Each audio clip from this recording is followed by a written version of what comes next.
One. Here we go.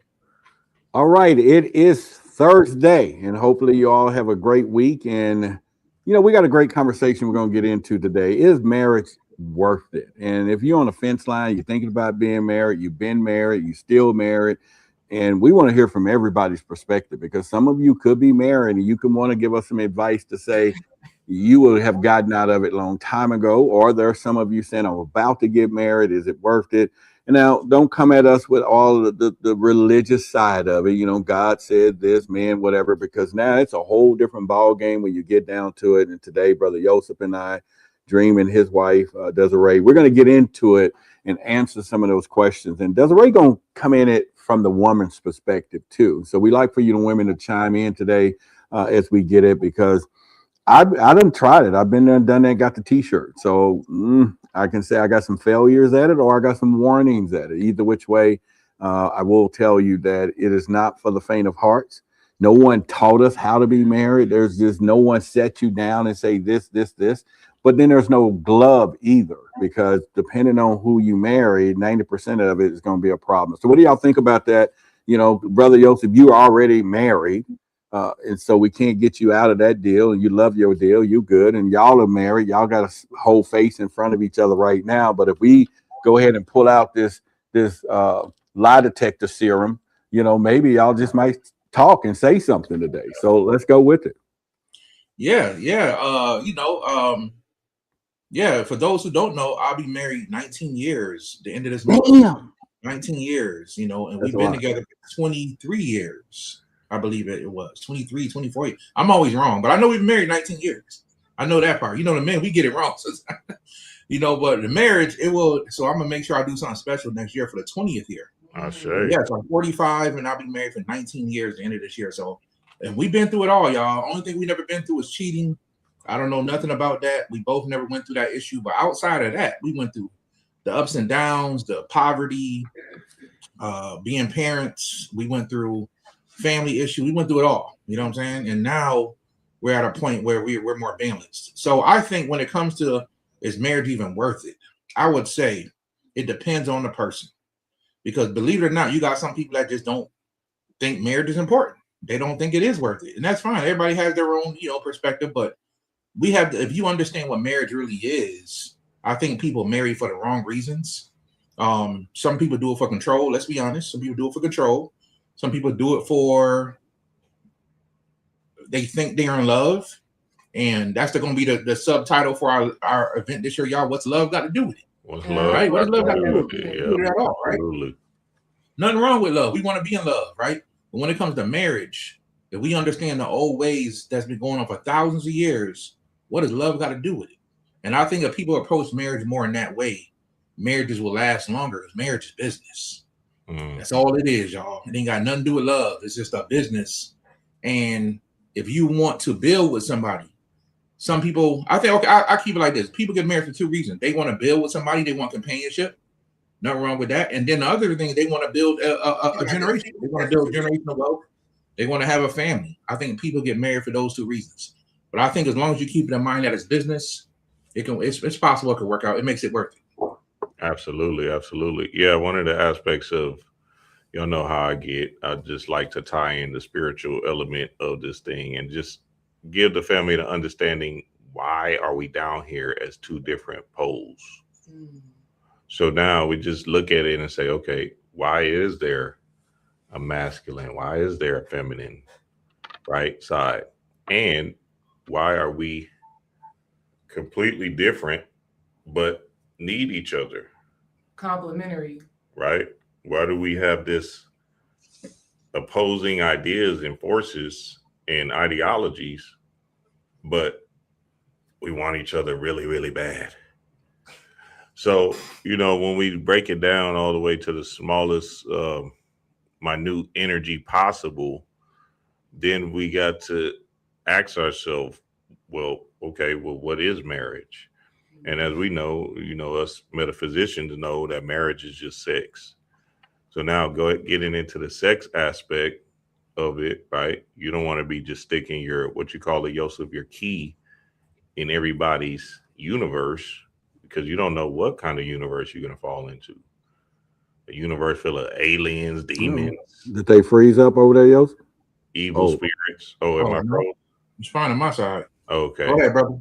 All kind of entities in these particular universes based off of you are creating magical entities with your thoughts. So marriage is a question that you got to ask yourself. Do I want to deal with a plethora of universes where I don't know what I'm going to get? Or do I just want to deal with this one universe that makes me feel whole and holistic and love? Well, I mean, some people marry for money. Some people marry because they've been, oh, that's some good stuff. I want that the rest of my life, and then know they was on X pills or something. It's like, and I think nowadays, you got to either check their credit and boil them before you get married. But at the end of the day, it's everybody's reason. When it gets down to it. But I've done it, like I said, and tried it. I got married at 20 years old. And I swear, if my young daughters today at 20 would have said they wanted to get married, I would have been like, are you kidding me? Right.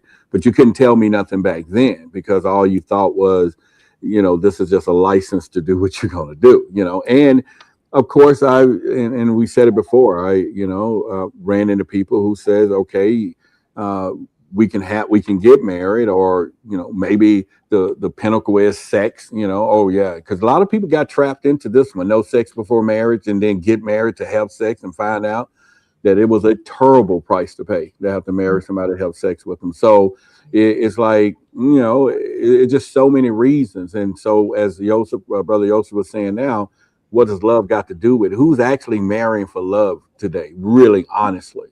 Because if that's the case, you're not going to worry about what this person has, what they has. You're not going to protect them, what you got, prenups, this and all this kind of stuff. Who's marrying for love? Everybody, it's like a business, or maybe it just have to meet. But you two are married. Why do y'all get married? Let's just start there. I mean, was he the last man standing? Was she the last one? Were you tired of being out there and say, you know what, I'm just going to settle on this one? You know what I'm saying? It's like, why did y'all get married? Let's just go keep it real. Yeah, well, look at him in that one right there. Why did you take, Well, it wasn't necessarily like a taking. It was just ordained. It was destined, I guess. You get what I'm saying? Like, we've been through this. I'm with you, brother. I'm with you. That's just my humor. But go ahead. He's like, he take me. This is divine, baby. This is divine. Yeah, go ahead. Right. It was just always in the cards. Like, when you look at your children, you know that they were destined to be here. You know what I'm saying? Like, there was times when D-Ray and I wasn't together, and I was in relationships or whatever, and she was in college doing her thing, right? And we would still connect. We would still build. Why am I connected with this girl all the way thousands of miles away, right? Random phone calls, random advice, right?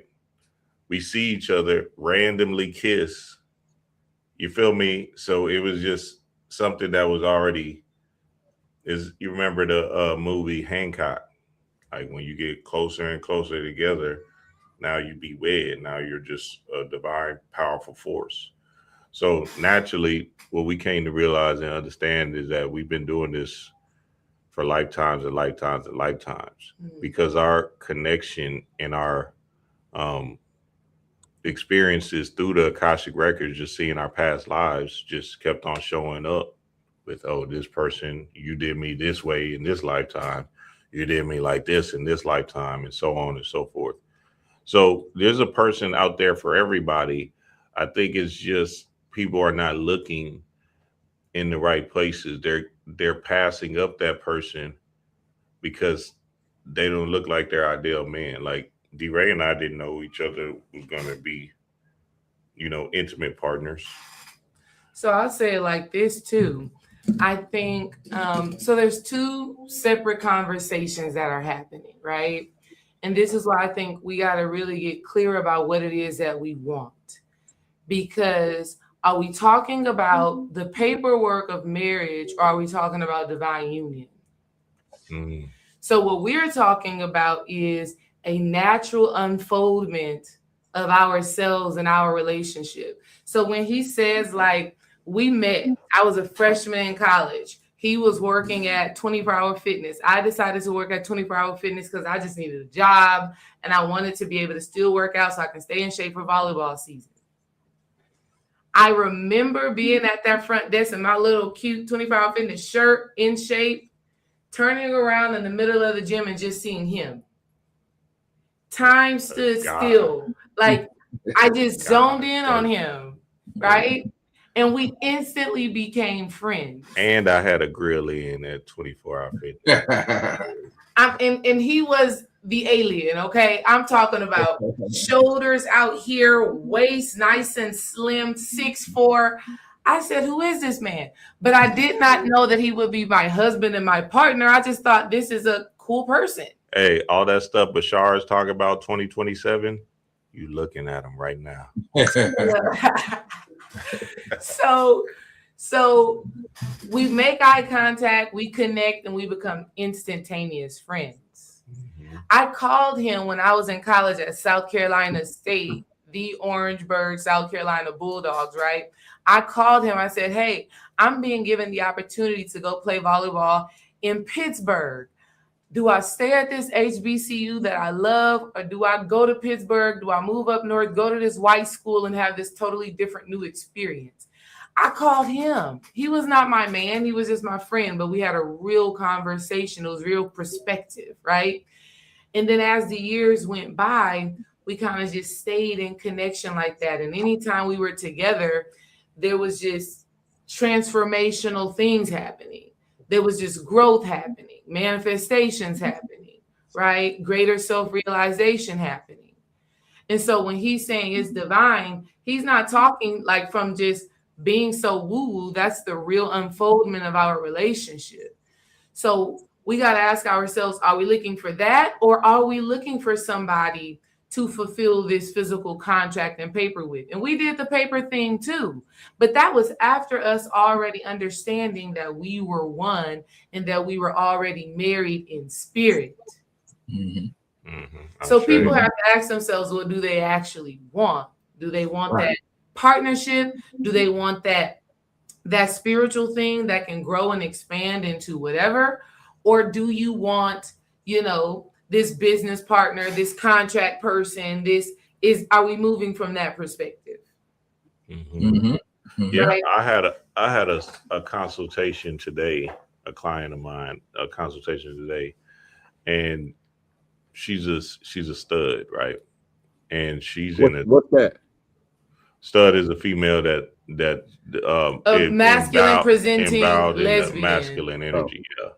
So it wasn't my question. I was just assuming somebody in the audience. Oh, okay. Yeah. We 20, how it go. So anyway, essentially what happened was she's out here in these streets. She's trying to find somebody to love on and feel on and everything, but she's just not quite, it's just not catching. Nothing's happening. And what I told her was, a big aspect of this is you evolving as the divine masculine presence that you're claiming to be, because she still had a lot of feminine energy about it, right? Even though she's studying it, right? So essentially you got to be the aspect or the energy that you want to attract, the opposite energy that you want to attract to fulfill that particular mission and goal. You feel me? I don't even remember. What was the question? What were you talking about? There was something we was talking about right before that.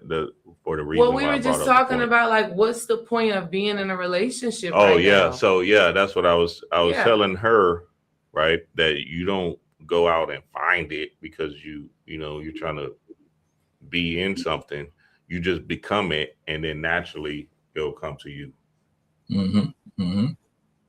So, Roger, when you are thinking about partnership, when you are thinking about wanting to connect with someone, what is it that you're actually desiring? What do you want out of connection? Or why do you want a woman? Why do I want a woman? Or because that takes it to a whole other level. Woman to marry. A divine feminine counterpart, whatever words work for you. You know what I'm asking you. What do you want from that? How does You that know, serve you? Want that ass, huh? No, yeah. You know what? Sometimes I think at the end of the day, especially for me, once you are beginning to build the things that I'm doing, the community, you do begin to elevate yourself to represent not only yourself, but this whole thing, so to speak. And so if you are going, or for me, deciding to get married, and I've done it before in at different states of consciousness, in my mind, where I was here versus I am now. And today you got to look at it not just about, happy wife, happy life. I mean, now you got to go with happy spouse, happy house, right? And it ain't even about happiness either, because I think at the end of the day, you can't rely on this person to make you happy, right? It's you're gonna have to find some stuff within, because every day in this marriage, it's like, I'm sure y'all wake up one morning, I can't stand him, but I love him to death. You get what I'm saying? And so, but a lot of people take that I don't like this person today that I'm with and go to the races away from it. Don't understand that this stuff shifts between all day long, but that love, if it's true, is going to stand there. So for me, I would tend to, now understanding that, or understanding the word that the group over here uses, that, it's more than just this relationship. It is a business, so to speak, because of the fact that you got to handle business. And if you can handle business, you might can handle a marriage, because there's so many things that transpires in between. There's somebody have to handle the finances. Somebody got to handle different things, and if your weakness and their strengths. And I think for the most part, we're looking for that mirror all the time, that this person got to be organized just like me, financed just like me, and we're missing this merger, where this love is going to come together to fit. And I granted, I've tried to interact with humans, ladies, and you try to be the best of everything that you can be and represent yourself. But once again, it's all about packaging. It's all about these things. So I think a lot of people are marrying people because of the way they look, and not understanding we're going to get old. There's a lot of stuff that's going to happen. Things can change. Health. There's just so many things. But if it's not coming in between, so my hopes today is you meet that person, you can just make you laugh. For me, I think, if she can make me laugh, I think that is a positive notion, because oftentimes it's just too damn serious enough, and people just don't want to make you laugh. I think that'd be the most beautiful thing I can think of. Yeah, Wow. laughter is Beautiful. laughter is a spiritual energy. So Yeah. if she can make you laugh, then that's definitely a power play for real. Right. But I think, when I take in when you hear Brother Joseph, 18 years, and you think about it, the story, I think we was talking in between, with this guy, and they was having a family gathering, and the dad was over just boo-hooing, and he was crying, and everybody's happy. They've been married 40 years, and the kids, and, it's a big event. And one of the sons decided to go ask his father, why are you really crying? And he said, son, when I met your mother, she got pregnant. And he said her dad gave me an option, go to prison or get married. He said, I'm thinking about it. I'll be paroled right now. So basically he said, hell, I should have took the prison sentence, instead of getting married, But it ended up better for him. Yeah. So, I do believe, and I say this all the time, I think marriage is like medicine. It tastes bad, but it's good for you. And now if you're lucky enough to get the flavored medicine, then you got it all, and so hopefully I think you two represent flavored medicine, and you can be each other's, antidote of different things. But now that I've been out here and I see this conscious community, I see it's just so many rules these days of I got to marry this, I got to have this. And then I think we all made that manifestation list. And I think we need to start understanding these lists are made from our limited perspective of what we thought we knew and how we're going to know at this moment. And these things alter constantly. but we do not leave that last line saying, hey, I think this is what I want based upon this limited perspective. But you, the universe, have the opportunity to alter and give me what you know I need that I can't see. And if we can give it up that way, then I think we can go into it at some point. And it's crazy. This is why we're here. This is why we're doing what we're doing.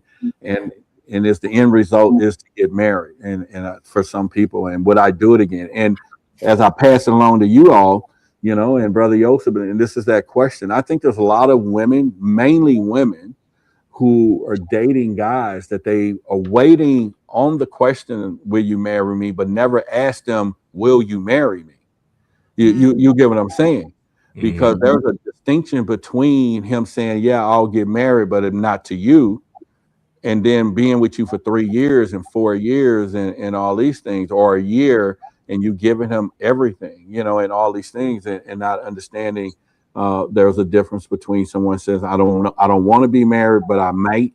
You got to listen to that right up front, because at this point there's a different ball game. So what do y'all think about that when people walking around today, they're in relationships with someone who literally told them, I don't want to get married, and they're talking about them, you know what I'm saying? Or they think they're going to change their mind, or maybe not right now. Most people walk into that door should know they want to buy the house when they walk in there. You know what I'm saying? But most people allow people to window shop all day and buy. So what are y'all thoughts? I think it's very important for people to understand roles once again, because when it comes down to it, women need to understand y'all control sex. It's just the truth. Men control marriage. It's just the truth. No woman should be getting on her knees asking no man to marry her. It happens. It happens. You know what I'm saying? And if it works for people like that, fine. But at the same time, we know how it goes. 99.999% of the time, the man is saying, okay, I think I'm ready for it. Will you marry me? So what does that mean? That means a man has to spend his whole life looking good enough to even get some action from a woman. You know what I'm saying? To look like he might be something that she may want to sleep with or lay down with, or even marry, right? And a woman should be spending her life to be a suitable partner, to be somebody that is valuable. I always tell women to protect their value, because, you know, value is different out here in the dating market. So when you look at yourself as valuable and you respect yourself, a man's going to notice that. He's going to notice the woman who dresses a certain way. You know, if you got too much showing, some men don't care about that. Some men like their wives to dress a certain way. Some men like their wives to dress more conservative. You know what I mean? But what you're expressing is what you're going to get. But when you're doing that, you got to keep in mind, and I'm raising my daughter to be this way. Her job is to one day is to look good enough as a wife as she get older, to for a man to want to marry her, right? It's to play her role correctly, be a nurturing person, not because we've been together 15 years. You're supposed to marry me. That don't make sense, but people do this today. Oh, we've been together 15, 20 years. You're just supposed to marry me. No, that's not how it goes. Because a person may not be able to stand you. You know what I'm saying? We may be fighting every day, man. What we getting married for? And people get dragged into these things. Like Brother Roger just told the story. The guy said, I should just went to jail. I've been getting out right now. I've been all set. Yeah. And some men feel like they're in prison with marriage. They rather to be miserable. You got to be. If a dude miserable, just leave. You know what I'm saying? It ain't worth it. You know. Absolutely. But that's why in marriages, consideration is important. You got to have consideration for your partner. As soon as a man marries a woman, he gives up everything that it's not about him anymore. He knows that he has to provide for a family. Yep. Right? When a woman marries a man, you're not just there to look pretty. You know what I'm saying? You're there to be a nurturing person. And I'm saying this because some women really don't notice. And some men really don't notice. They think I'm supposed to marry this girl because we've been together 10 years, 13 years, 12 years. No, we get married because it makes sense at the end of the day, especially from a business perspective. And when you got children, that's business too. There's a lot of people who can't stand each other who got children. So love ain't got nothing to do with having kids either. It's all about, so I'm just trying to make sense of this so people understand, like, it's all psychological. You know what I'm saying? It's like most men are attracted to women who look like their mother.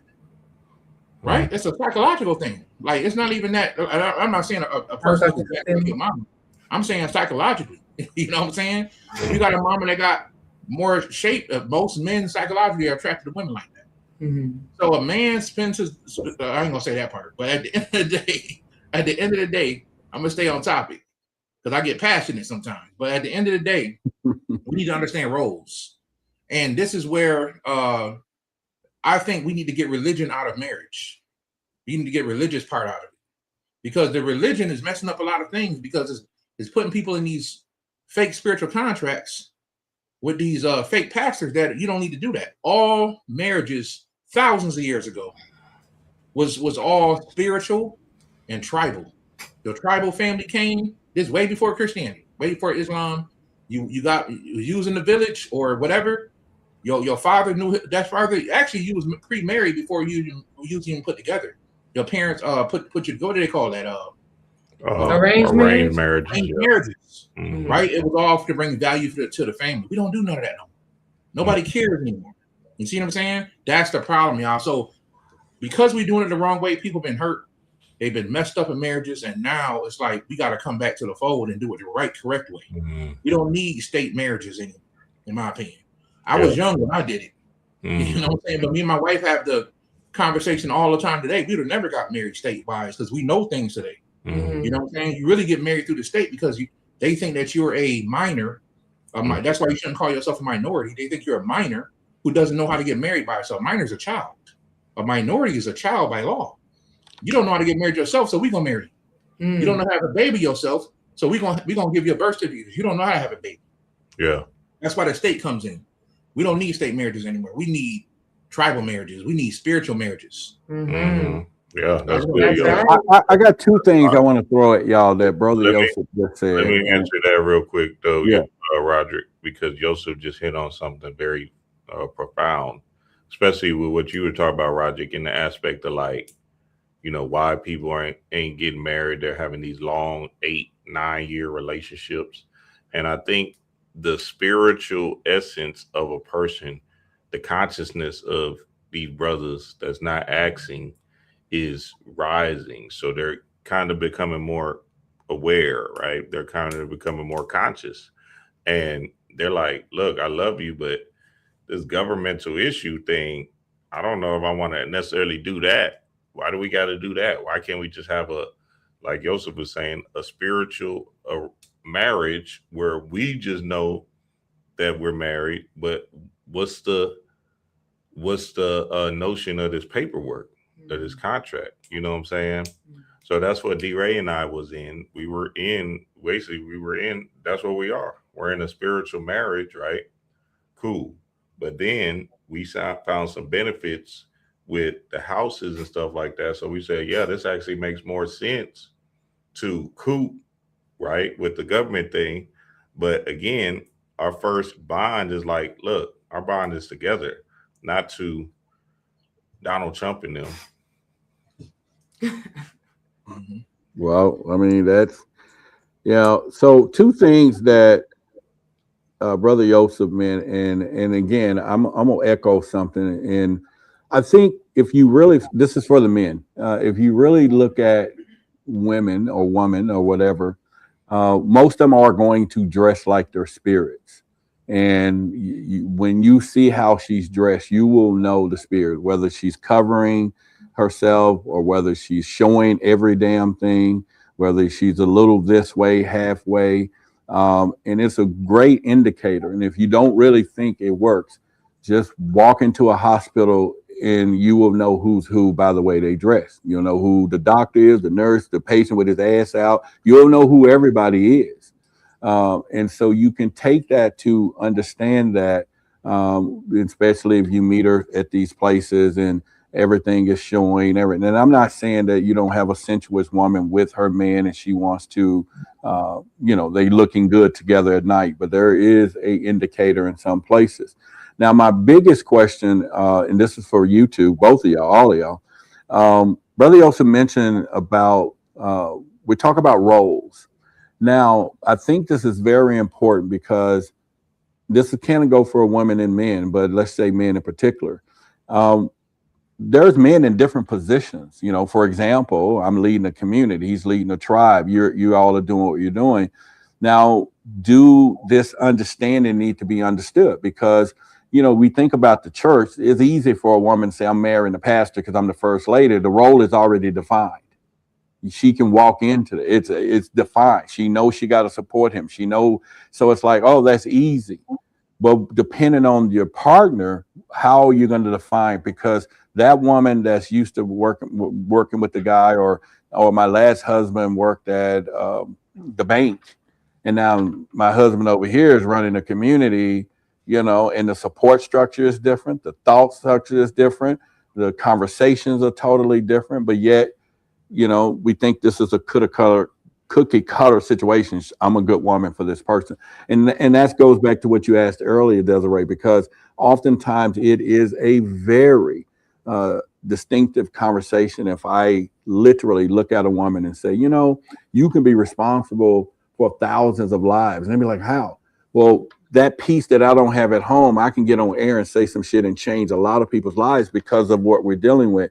And that usually scares most of them out. They just don't even want the responsibility, you know, because knowing that they have that power, and they don't see the power, they just don't want the responsibility of knowing that you're a community leader, and therefore there is a microcosm of how this thing works. So what do y'all think when we're talking about roles? And I'll go back with you first, Brother Joseph, that is there a different role depending on the person you with?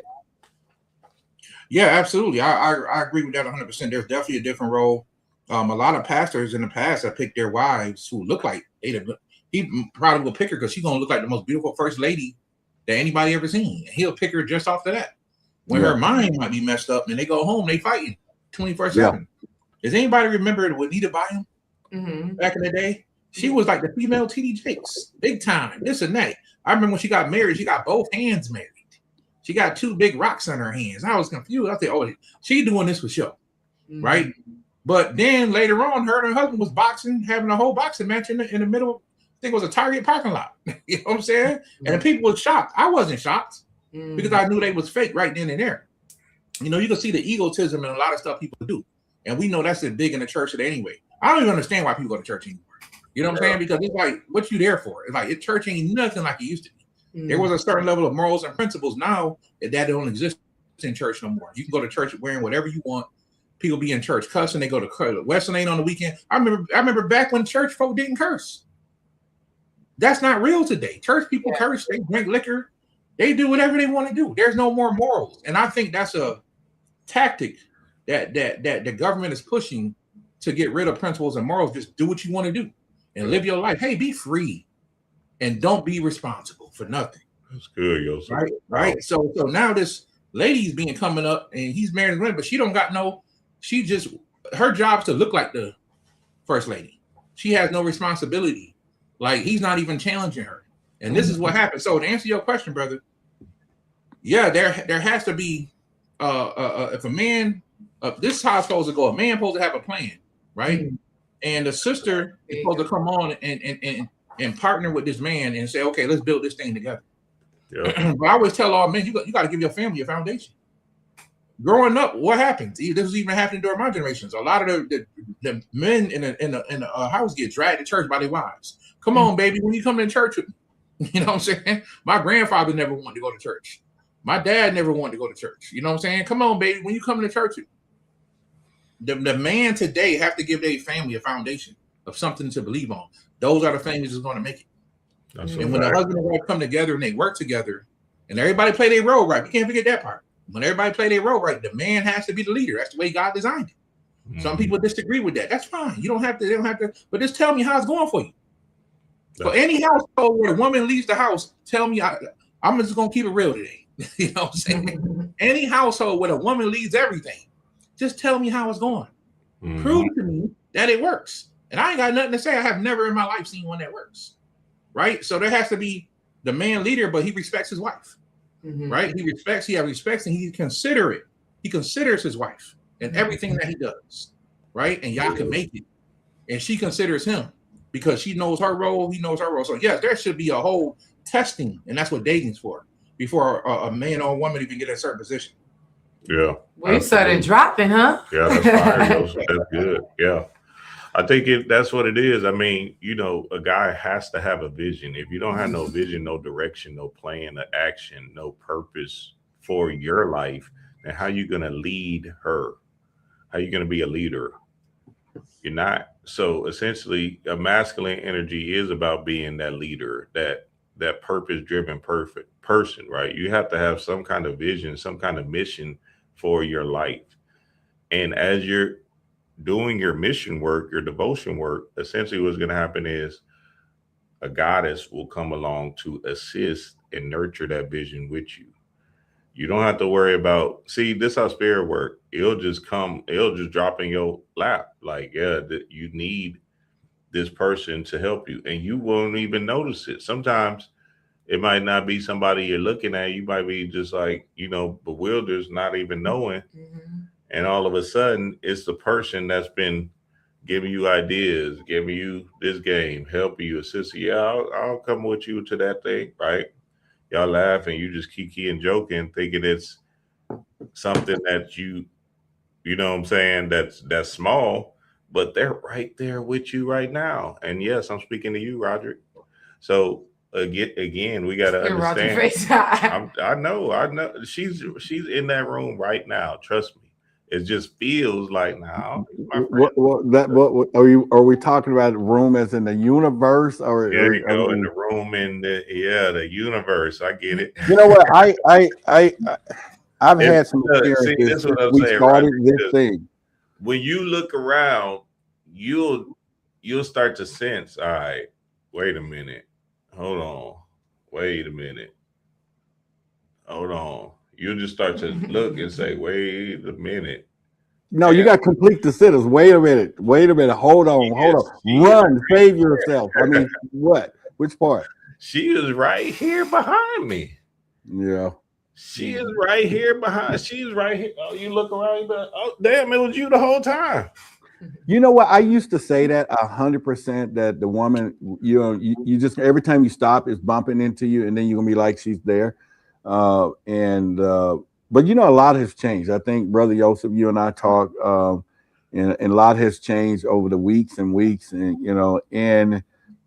even me being even careful of the woman that comes into this organization, because usually they find home, this is their home and everything else. And I sit at the top of this pyramid. So, if it doesn't work out, then they lose that space. So I'm being a little more, not that I oust them out or whatever. It's just that they feel that they're not welcome. So I'm very cognitive of that now, and I'm more, the need of the many outweigh the need of the few, so to speak. And it's almost like you got to now look outside the bunch, although you need her in the bunch, because there's a double-edged sword there, and it could be a pattern, could be a repeated process.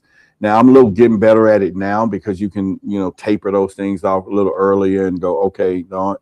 But I think the indicator for me personally is to, as quickly as possible, give them the magnitude of what is happening and what's going to be happening, what we're building. And if their self-esteem is not there, if their empathy and apathy is cross-haired, if there's no servitude in this situation, if there's no, and there's a lot of things, indicators that you have to look for, because we're serving a community, we're serving people. Now, you two have two different contrast marriage. His wife is not involved, so to speak.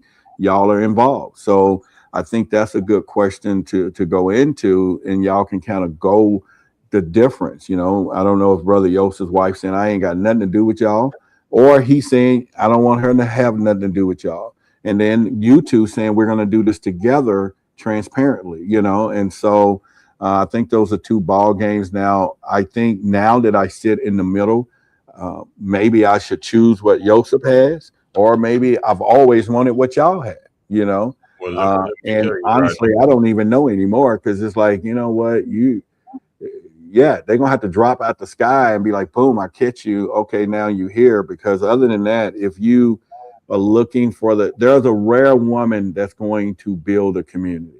I can tell you that is not for everyone. I'm learning that it's not, to carry that, and then for her to know you still can focus on her. and also this and people. So yeah, Can I say what's the something real quick? contract? Yeah. I want to say this too about because I saw somebody put a comment that said or something about the matriarch rules.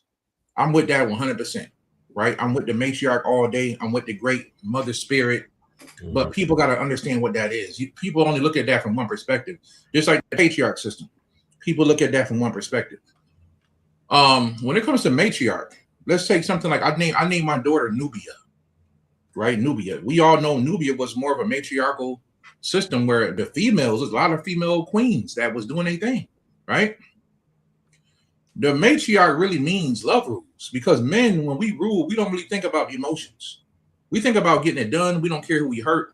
Let's get the job done. Right. We don't have the emotional intelligence all the time to help to rule things the way it needs to be ruled. We have to learn that. A woman sets the rules for a lot of things. Back in the indigenous days, in the indigenous circles, they would have something called the clan mothers. The clan mothers would meet. They would set the rules for the tribe, and then the chief would enforce it. The man would enforce the rules. The enforcer, the one who was given the strength by his mama, right? So his mother's not really in leadership, but she's giving to leadership. With his mother's help, he becomes what he needs to be, right? He becomes the leader he needs to be. So I don't want to put this thing out, say it's all about man being a power. No, you need the female energy, and you can't really make it without it at the end of the day, right? You can't make it without it. So at the end of the day, women give us a perspective and a mindset of how to be more nurturing, right?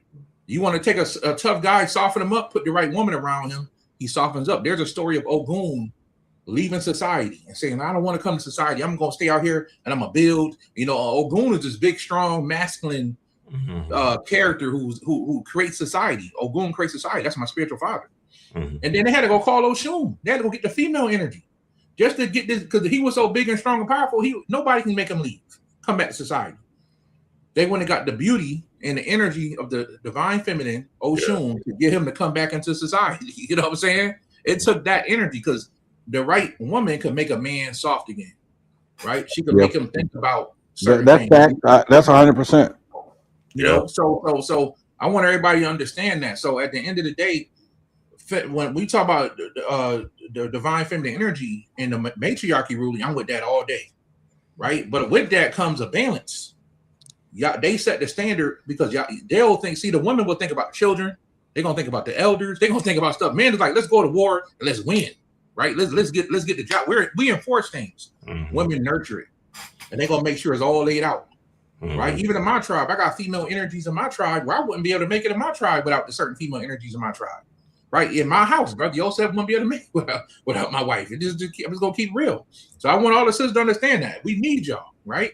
But I just believe, and it's always worked, that man should be the leader because we're the protectors. If we can't be the leader, then when a bear comes and a monster or the bad guy comes to the house, then I'm gonna let you get in the front. Absolutely. Well, I'm gonna let you die for the family. No, I'm gonna have to die. I have to give my life up for my family and die if I die because I'm the leader. I'm the one. I'm the enforcer. So I just wanted to say that so everybody gets a good understanding about what this thing is about. It's about balance. In so many words, what I'm trying to say. Whether we in the patriarchal system, it's about balance, and we in the matriarchal system, it's about balance. And we are going more into the matriarchal system now. So hopefully I answered everything, but go ahead, y'all.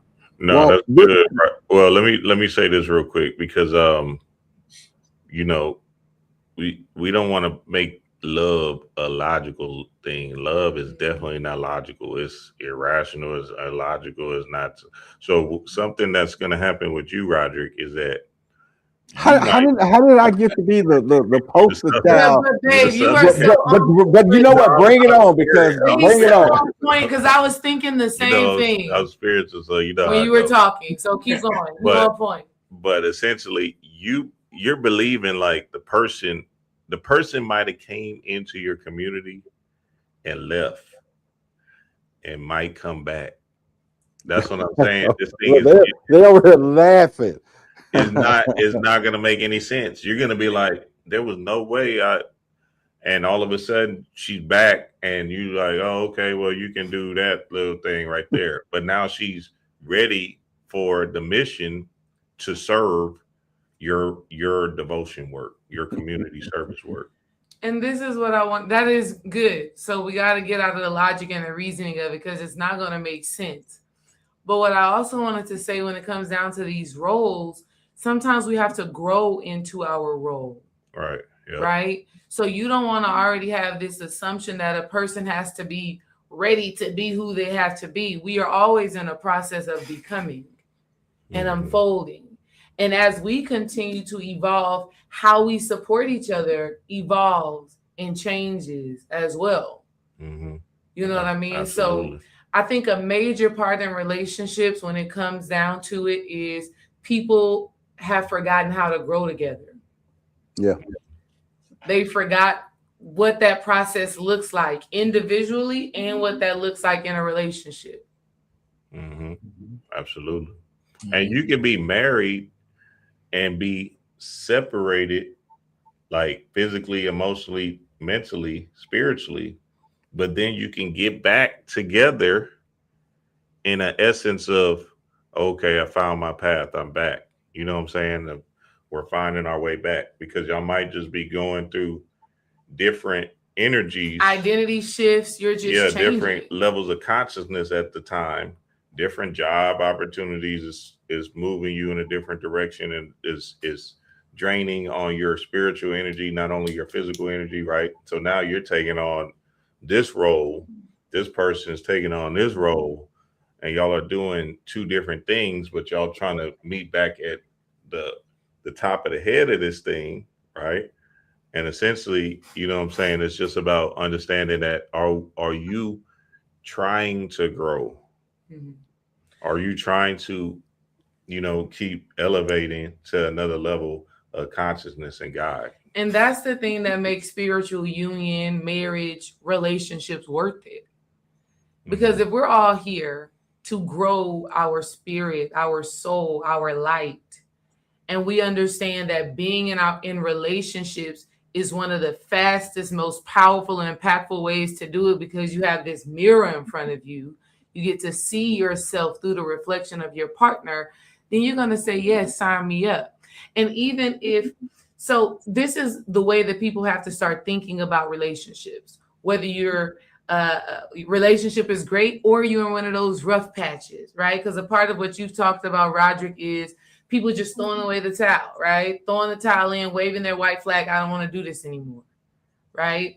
Now, obviously, there are some times when that needs to be the decision, right? If it's abusive, if it's unhealthy, if it's toxic, then okay.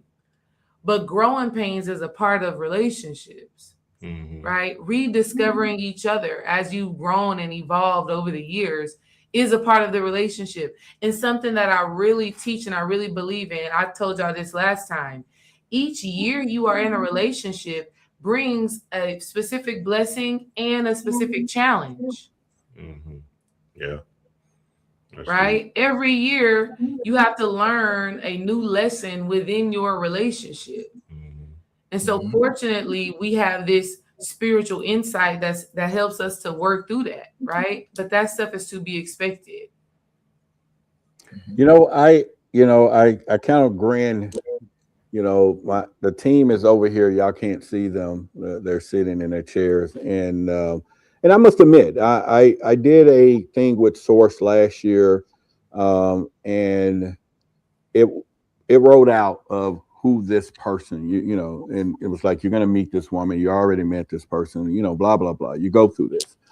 And ironically, the same story they said is, the person is going to come back. And I did meet someone a while back. This was some months back. Beautiful lady, beautiful personality, said some of the most beautiful things I ever heard in my life, being a man of what I do, Now, of course, I can call my buddies, Brother Yosef, and I can call everyone else, and it's all kind of a good story. But it did kind of, dissipate from a real quick moment because there was things that needed to be handled, particularly on her end anyway. And the question was, will you wait? And I was like, yeah, whatever, at this point. But now they always remind me, it's going to happen. They're going to show right back up and blah, blah, blah. And so, but, you move on, you continue to do what you have to do. and I can look at signs and I can look at things and pretty much. And so I do laugh when I hear those stories because it comes up all the time and pretty much. And you do try to integrate in other areas. And sometimes it's just, and you got to learn your lesson to just be prepared. But I have met some wonderful persons, and I use the word person out there. And but also I'm very optimistic in my goals and what I'm doing. I saw a couple of chats in here, and someone's like, maybe it's not, maybe you're supposed to build a community and not get married. And then I saw a couple of people saying, hey, you already met her, blah, blah, blah. So I think that the possibilities can be anywhere. But the good thing for me, I'm surrounded by psychics, magicians, and boy, do I get the future and the present, and mainly the presence. I was talking to Yaya last night, and she was just going on how protective she is of me, and and this and this, and here's the woman that's going to be, and it's going to be just like this. You're not going to have any static, no whatever. And I don't know how I became that poster child of saying that, but I do hang around married people. I prefer, my covenant circle of people that will send you home, that will not lead you in the wrong directions, that will give you advice you can ask. They don't mind being transparent of what's happening with them and with you within reason, right? And so because you can have situations where married people or one of the two hanging out with a bunch of single folks, and they want to be married, but all their friends are single. And it's like, that don't work. I don't know why people think, oh, I would just get married and leave my friends. No, you are not presenting that material. And I think a lot of times it is that. Now, for me, I'm not ready for all that. I still got stuff to do. I'm building, doing what I'm doing. And so, yeah, you just want the simple girlfriend factor, and just leave it at that. But then you can't help but tell somebody like, well, I'm open to be married. So, but Brother Joseph, I got a question for both of you all. I take this, what is this, Moscato or something? Well, anyway, by the way, y'all, I had my first tequila today. Oh, and they told me it was orange juice. And so I was buzzing about 2 hours, an hour ago. I had my little stuff. I was like, and I don't drink. And so now there's some, what is mango Moscato? Yeah. And so we actually celebrated. We had a good day today. We got a lot of projects coming in hand and met with some big bankers, big people. And this week has just been glorious, just to have the vision. And so honestly, I don't need any distractions right now. If any woman going to be a distraction, it is not the time. Right. And so I have to kind of focus there, but we had some big days today. But my thing is this, a woman being a nurturer, and Brother Joseph, starting with you, and let's go with Desiree with this one.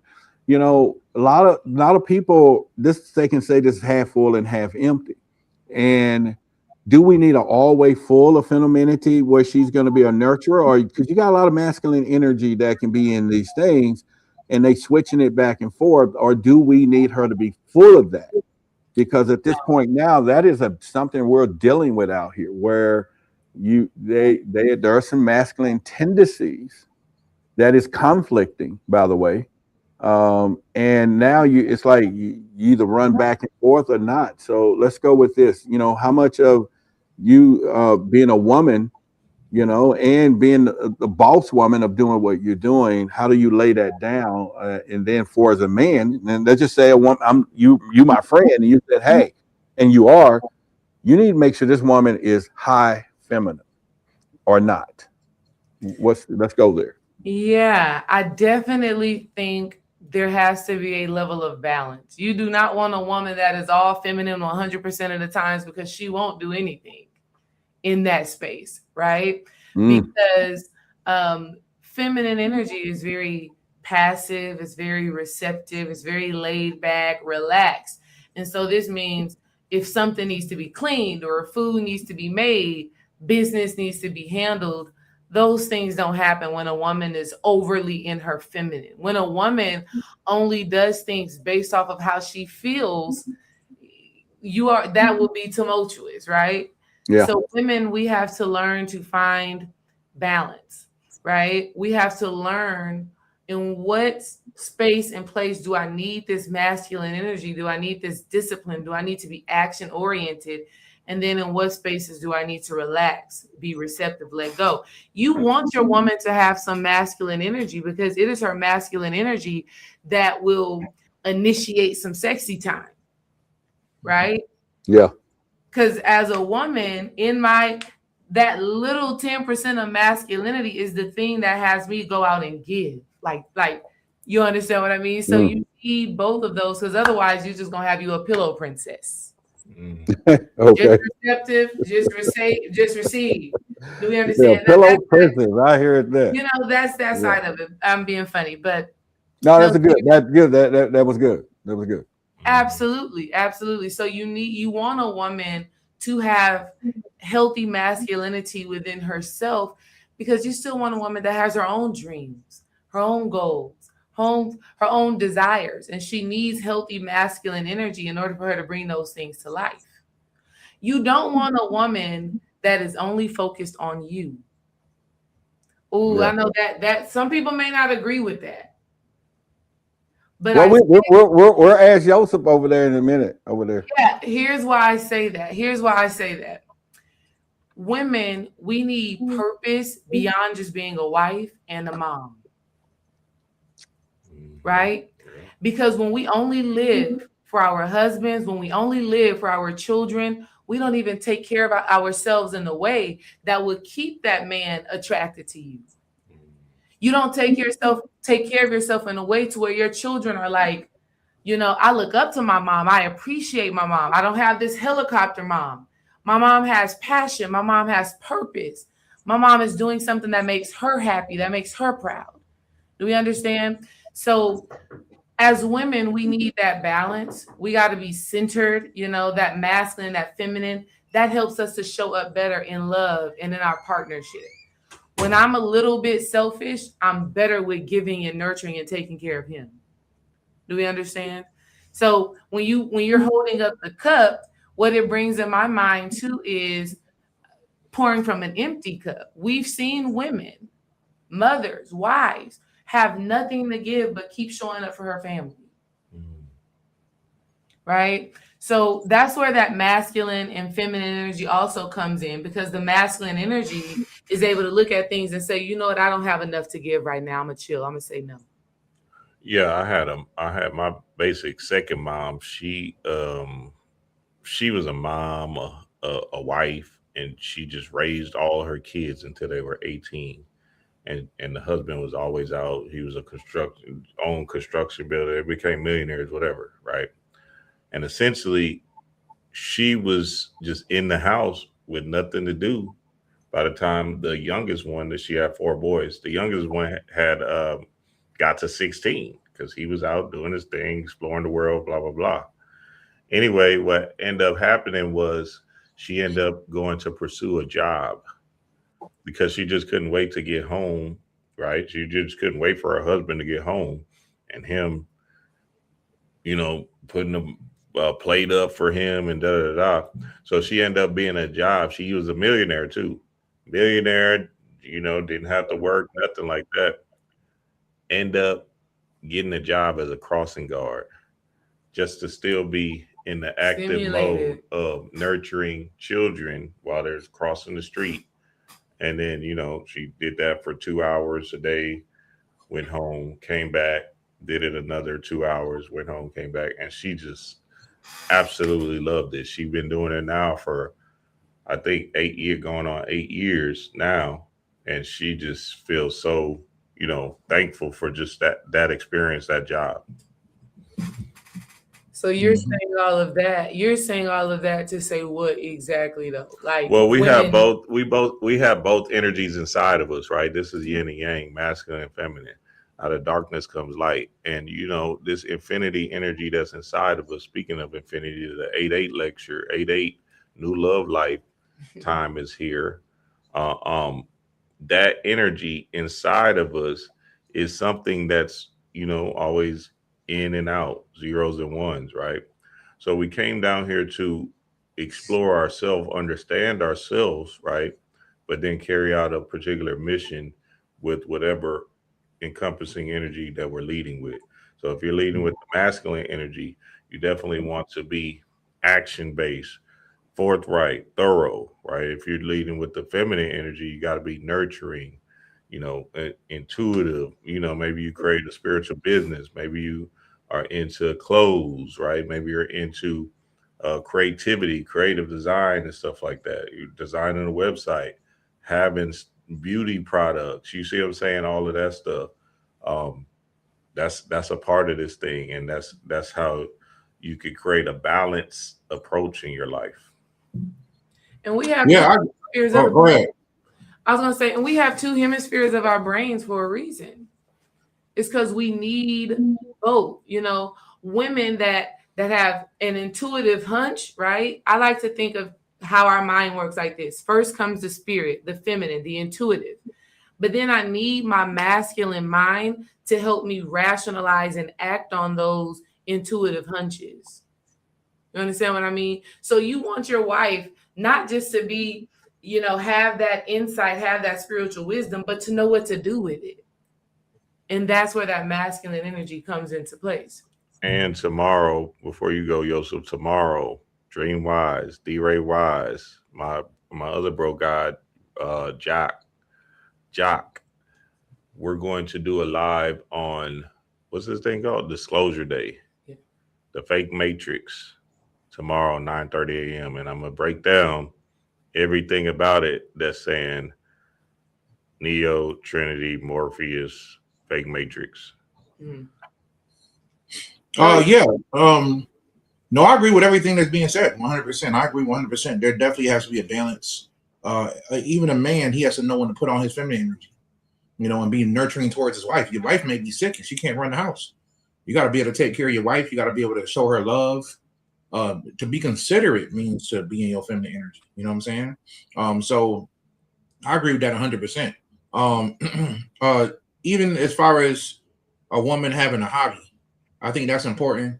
If she's a house mom, she should have something else she enjoy doing. Mm-hmm. And the reason why is because when the kids are raised and everything is done, that mom, let's say, for example, a mom, she would paint in her spare time. Well, now that the kids are grown, now mom can travel the country and share her paintings, and have a whole life. Mm-hmm. Whatever whatever it is. Mom might be a pool shark on the low. You know what I'm saying? She might want to go around the country and play pool. You know what I'm saying? Mm-hmm. So I think it's important for people to have hobbies and stuff on the side.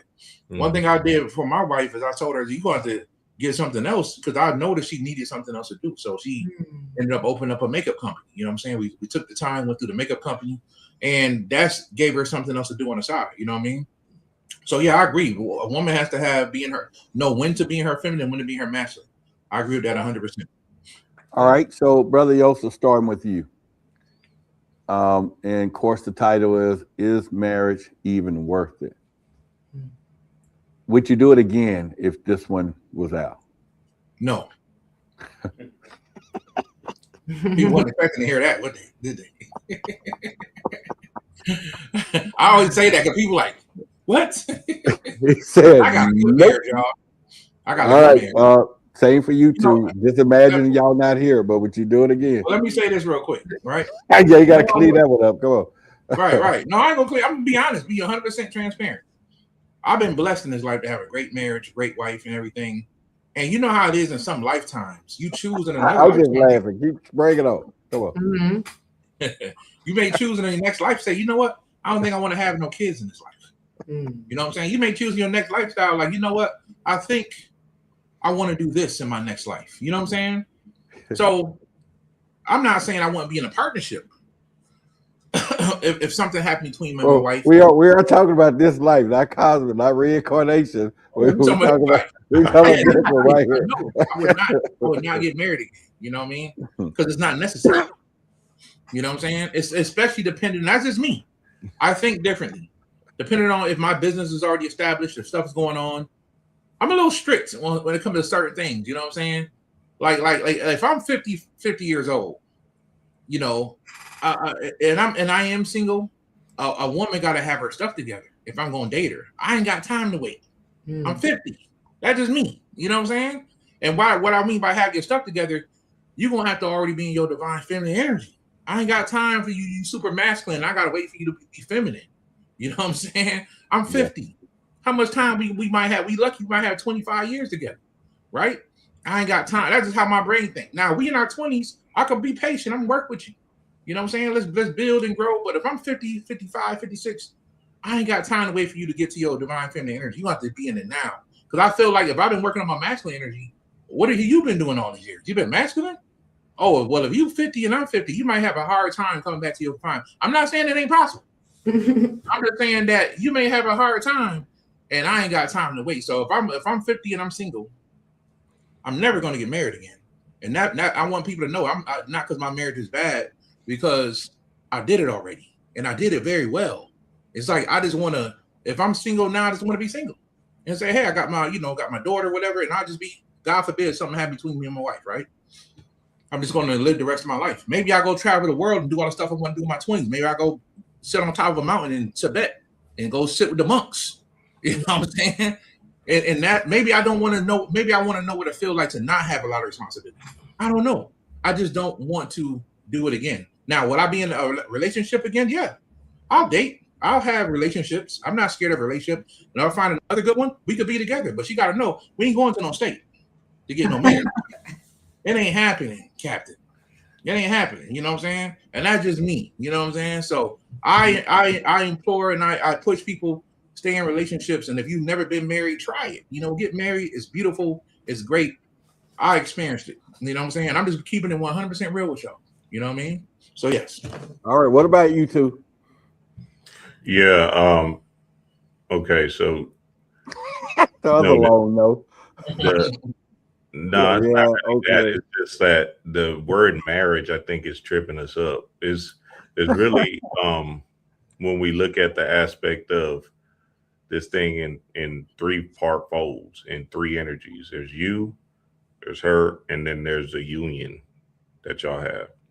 So I tend to look at myself, you know what I'm saying, as an individual. D-Ray looks at herself as an individual. And us coming together create the union. Now, am I going to be in another union if me and D-Ray doesn't work? I'm a man. I do have sex, right? I am a person that that moves with my prowess of sexual energy. So yeah, there will be another union, right? Because remember, the marriage thing is a facade, right? We know that the real marriage is a union that y'all are creating with each other in the form of relationships, situationships that creates situations, a mission, devotion work, even a child, right? Or just a child in the form of manifestation of reality. So, you know what I'm saying? These things we call unions or this is a sacred marriage, right? Cool. Y'all sitting there cracking up like we running for public, all like we all politicians, because y'all giving politician answers. Both of y'all. Both of y'all like, well, you know, this is a union. Because look, Roderick, because you brother, can y'all about, be, this is cosmic in another life. I want to. I'm like, no, whoa, hold on, y'all. No, but you can be in a union right now, Roderick, with a person, with a goddess, right? That y'all are not saying y'all are married, but y'all can be having sexual relations. Y'all can be bonding and building, and y'all can invest in something together. What is that? Desiree, what's your answer with that? I'm still really trying to think about the question. Are we saying, do we go to the state or are we not going to the state? Is that the question that we're asking? That's what I'm saying. We're not in this. We're not in the world. So that's what I'm saying. Like for that Dream Bashar and I, thing, 2027, that alien, they were talking about me. But okay, just keep laughing. When he comes out and say, "Hey, there you go, right there," I'm gonna just be like, "I was saying it the whole time." So that's what I'm really asking. Like, are we saying, would we go to the courthouse again and sign up? Would we be in a one-person committed union? Would we choose a polyamorous or polyandry type lifestyle? Right. That's the question that I'm trying to understand. Because for us, we weren't programmed in religion to say, let's go and sign those papers. We're doing that. Right. That wasn't our relationship. Right. We had already been together for 5 years before we decided, okay, let's go sign these papers because there's some other benefits that we got that we can from having that paperwork. Do we understand? Yeah. So we didn't go through the technical marriage on some, this is what we have to do it the right way. We deliberately made that decision after years of already being spiritually married. Right. Think about Khadijah and Panic. You get what I'm saying? They wasn't just went to the courthouse, and they didn't go to the courthouse and say, hey, yeah, we married. You know what I'm saying? But we know them as a union that's married. You feel me? So, you know, it gets tricky in that sense. But for a fact, and Joseph would be with his wife forever, right? But for a fact, if there was an alternate world thing, Joseph would have another union. I didn't ask the right question. And I'm going to ask it again for both of y'all. Would you marry the same person again? Oh, if I had it, look, everybody's like, the same person. Oh, I thought you said, would you get married again? Well, I mean, we did. That was the first thing, but I got to go. We stayed together. The tribal answer and the cosmic answers. When I was trying to get he went tribal, like, well, you know, if you know, when I come back again and be reincarnated, and since I've had that experience, and since we could be spirit beings, I don't want to experience marriage the next time I come back. He's like, well, you know, the word marriage, the paperwork, you know, I'm like, okay. My bad, brother. Yeah, we were confused. Hey, I thought you asked a different question. I thought you was asking, would you ever get married again? Well, I did, but I could have took it a little deeper there, but yeah. Oh, but what I married, I've heard people marrying their wives again, you know, like 2 or 3 times, yeah, and divorcing again the same person. So it's like, yeah, I would definitely marry the same person. The union is the union. You know what I'm saying? So like, essentially, like you know what I'm saying? Like you can get back with somebody and find these particular feelings that y'all had back in the day, and maybe y'all fell off on something that, you know, was ego, right? And you wasn't right to understand it at the time. So now y'all get back together, y'all matured, you got a pretty, you know, your body is full of light now, your first eye is open, and now all of a sudden, you know, you can commune or union with this person again. And it doesn't necessarily have to be in the form of like going to the government or whatever and doing the marriage thing, but now y'all just live the rest of your life off together. So I think that it's possible for people to rediscover love again with somebody who they've separated from, right? Okay. And the reason why I say that is because even when you stay in a marriage, Dream and I have been together now for 11 years. There have been times in our relationship where we were deeply connected and close and intimate. There's been times where we maybe weren't on the same page for a month or 2 or 10 months or whatever the situation may be. And we rediscover that love, we rediscover that connection, and we remember our why. Marriages and relationships are not going to always be peaches and cream. You're not going to always feel like you and your person are on the same exact page all the time, whether it's for a day or a week or a month or a year, who knows, right? But the willingness to do the work to get back on the same page, the willingness to understand each other and get where you are right now is what we're talking about. So for Dream, I will marry him over and over and over and over and over again because we continue to evolve, we continue to grow. And here's how we know that's a fact too. The Desiree D-Ray Wise that you see today is not who he met at 18 when I was 18. I'm not who I was after the first kid, the second kid, the third kid, or the fourth kid, right? And so he has to, in a sense, remarry the new version of me, recommit to the new version of me, and I have to do that to him. So that's just the reality of it. And I think where people actually separate is that they no longer can see eye to eye, right? They've changed so much. They've let so much space, so much disconnection, so much being on different pages. They've let that get too far that it's hard to recover. You know what I mean? So I'm with you on that. And I'm reading a post from Misty Priest. She says, Roderick looking for a relationship he really seems like he doesn't want. If women are so bad, stop dealing with them. I think I'm gonna be a little transparent. You don't know me. You don't know me. And I will just say I wouldn't deal with you, and let's just use with that one. Y'all can go ahead now. Well, I think. I mean, come on now. I mean, just to be like, stop and put women plural. You know what I'm saying? It's like I have dated 5 billion, 3 billion women on this planet to go an overall projection that everybody is bad. I wouldn't even be in a conscious state if I am to even think like that. You get what I'm saying? And for a person to even have that comment, that tells me where they at, not where I'm at. I got Roderick all the way confused. That boy be having a squad with him, boy. Don't let him fool you. So I'm like, come on. I know. I see, dude. I seen it. I'm sorry. I had a little tequila, so I'm a little petty today.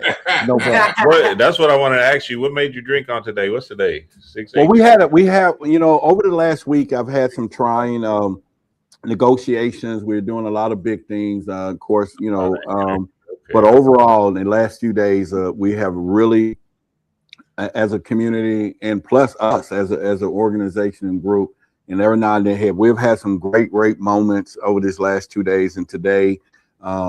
Not just for the dream of what we're going to do, but just the vision of where we're going to go, the lives that we're going to touch, and that financial institutions are getting in hearing us and understand what we're trying to do and want to partner and everything else. Right. It's been a long coming. We've done a lot of things, and we've actually been through a lot, but we've continued to move, even though the community has shifted and you got different people. But for the bottom line is, it's just a celebration of how far we've come, and a celebration of where we're about to go. And when those two meet at the same time, it's no longer a dream, it's for real. And so it is happening. And we do want to clear all our dead weight. We do want to disconnect from the shadows of things and people and energies, because everything is lining up in where we need to be.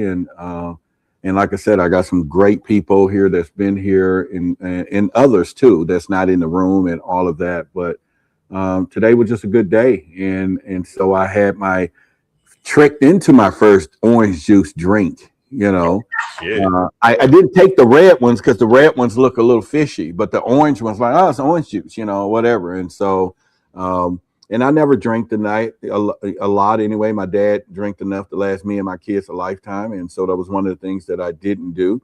Can't say I didn't do other stuff, but, just looking at it. But overall, today was a good day. And I just really think and I'm glad that there's decisions that I did make.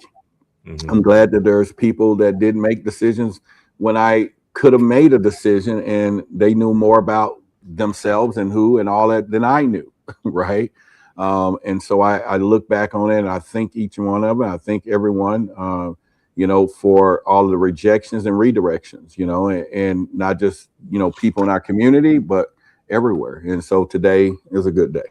Hey, nice. Free at last. Yeah. Thank God Almighty, we free at last. You on that Juneteenth energy, huh, baby? Hey, we're doing it, and everything else. So, all right. So the bottom line is this: for those of you watching, there's a link in our description of the videos and everybody's description, because we're broadcasting on several channels. You can go there and get your tickets. And in fact, as we're getting closer to it, more people are positioning themselves to do this.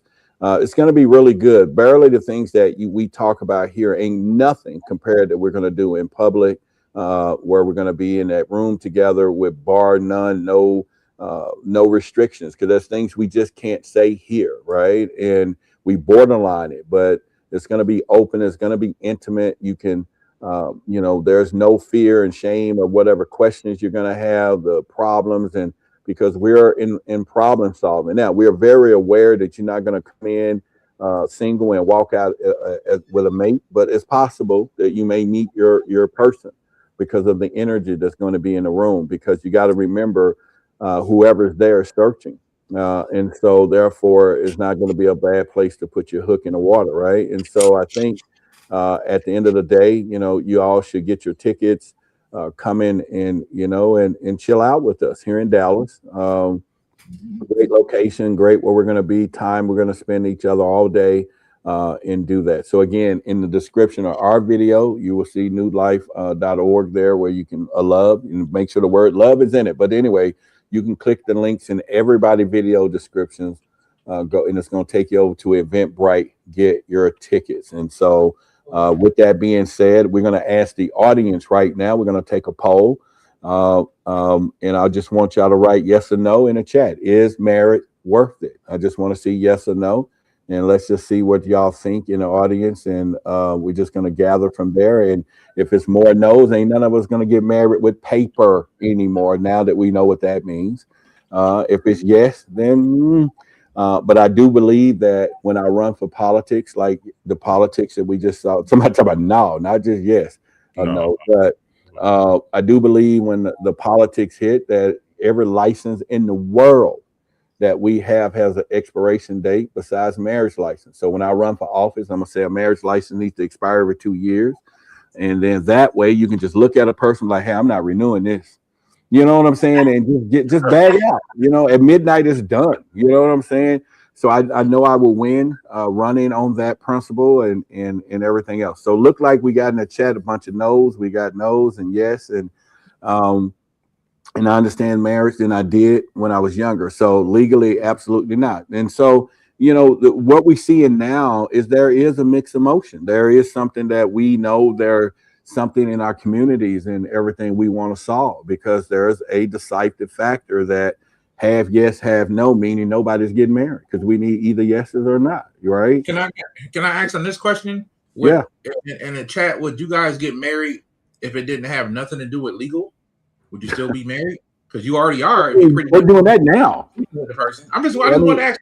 No. Well, I mean, you with your boyfriend now, and but when they one of them knock off each other, and the house is left over here and over there, because now there is some stuff that needs to be done, right? So right, because I just wanted to. I want people to know. I was only saying the legal marriage thing, just to say I still believe in marriage. You didn't ask the linchpin. Does sex still come with that?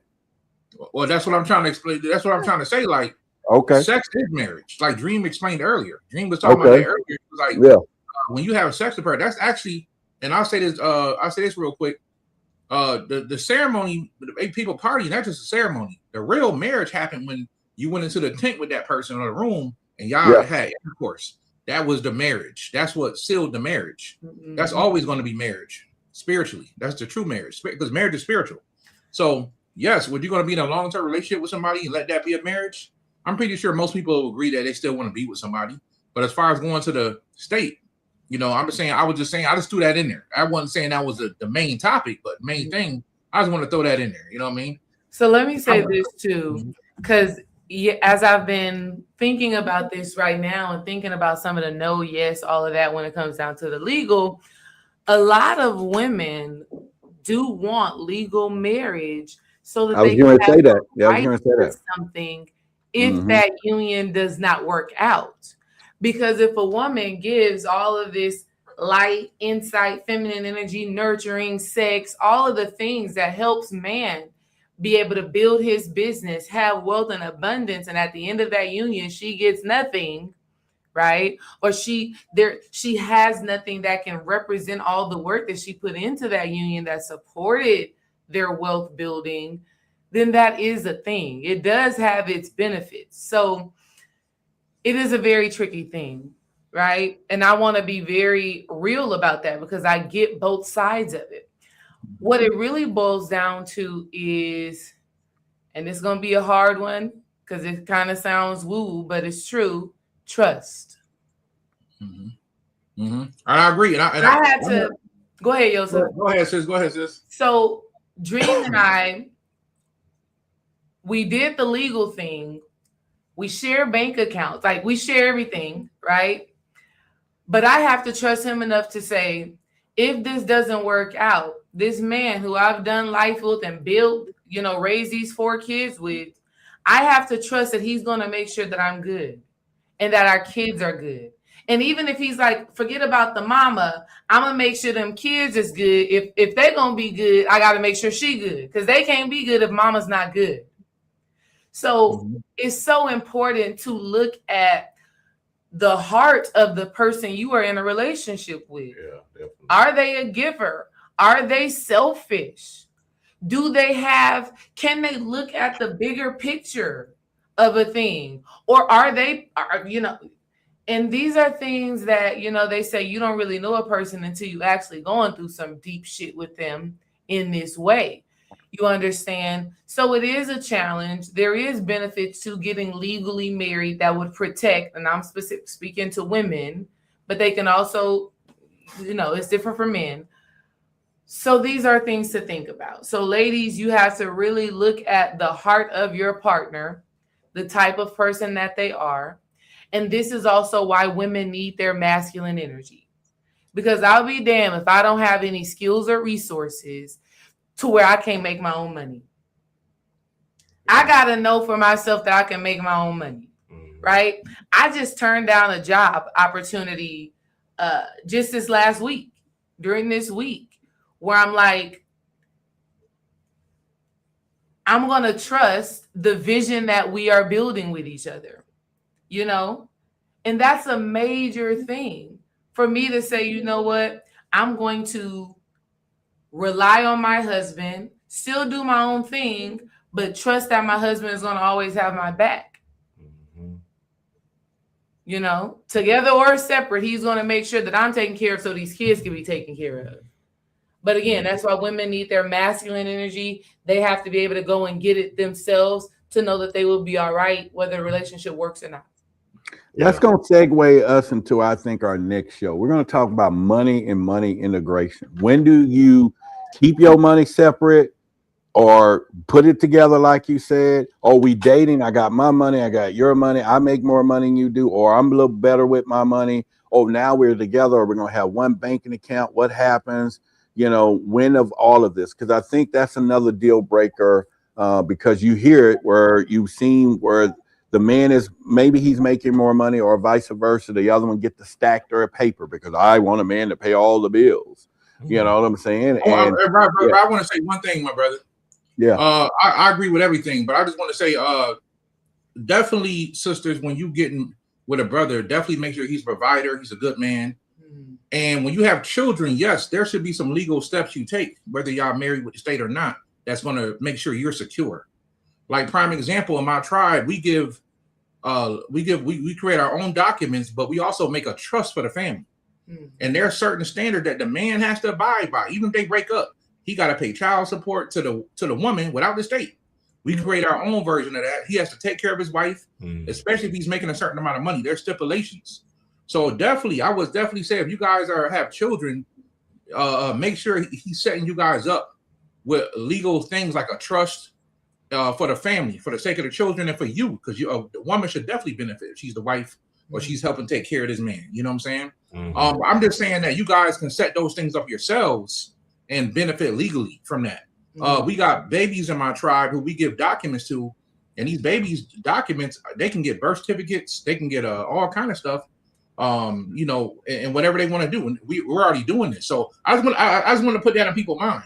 Yeah, definitely make sure your legal stuff is straight. But I'm just saying that we can also educate ourselves and do it ourselves. Yes, without the state. You know what I mean? There you go. I think we answered the question. Does love got anything to do with it? Because every week we had these conversations, I'm getting like, you just hear a little more something, and it's just. Now you just got to go back to the caveman days where you just walk up, hit them in the head, drag them out.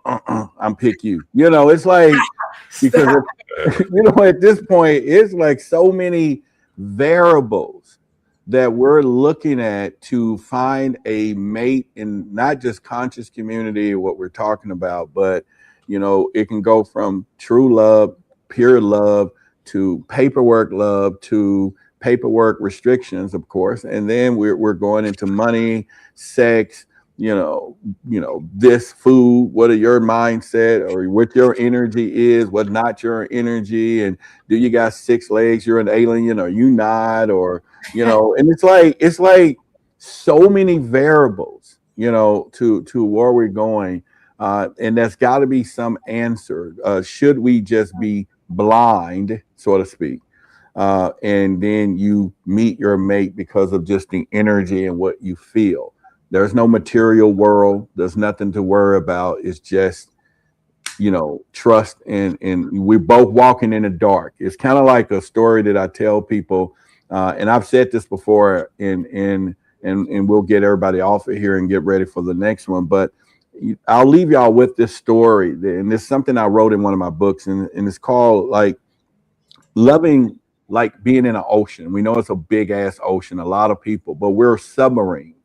And if you really think about it, because of the pressure of life, the pressure of water, the pressure of what's going on, submarines don't have no windows, right? Because they're cracked. But in order for two submarines to communicate, they constantly ping each other because they need to know the distance and where they are, especially back in the day before the radar really was, And so one will send a ping out, and the other one will go ping, and the other one will send it back. I'm right here. I'm right there. And I think, constantly, especially in the dating now, I mean, it's like we got to be pinging each other. We got to know where everything is. We got to know where we are.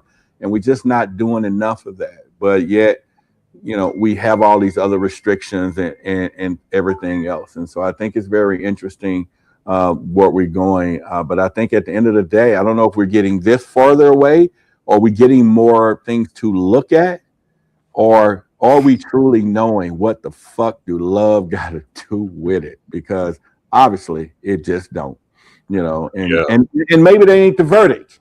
But we're going to have a verdict August the 8th. When y'all come August the 8th, we're going to put everything in court in front of everybody. We're going to lay the law and say, today, what do love got to do with it? And Brother Joseph are going to lay the final hammer.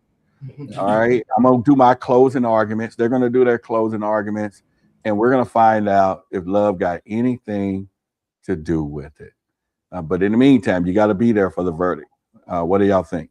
And money, we got to talk about money on the next show, integration of money, how important money is, and is it really that important?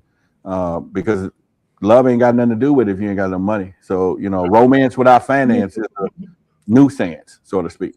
One of the things, that's what I'm going to bring in the 8-8 lecture and the New Love Life lecture. My portion of it is going to be a ritual that we all do in the space that's going to transmute our energy for the good, so we can be in the space to accept and receive and let go of any kind of egoic energy that we have. So I'm gonna bring that to the fold, and I got a powerful lecture for the family, especially dealing with that Lionsgate energy during this 8-8. So I'm excited that New Love Life is here, and the link, y'all could go back to the link, newlovelife.com, newlovelife.org, newlovelife.org. And we'll see y'all in Dallas, man. We'll see y'all in Dallas. Also tomorrow, D-Ray and I are doing a powerful lecture dealing with this love aspect, in the aspect of that disclosure show, the summer solstice, this Father's Day coming up. So I want y'all to pull up tomorrow, DreamWise channel, 9:30 a.m. Central Time. And we're going to bring a boatload of energy, especially just dealing with, the two masculine and feminine poles that we see. So that's tomorrow, 9:30 a.m. Central Time. I say yes. Either that, we love y'all. We really love y'all. And so we'll just go from there until the next time. Peace, family. Peace. Peace, squad.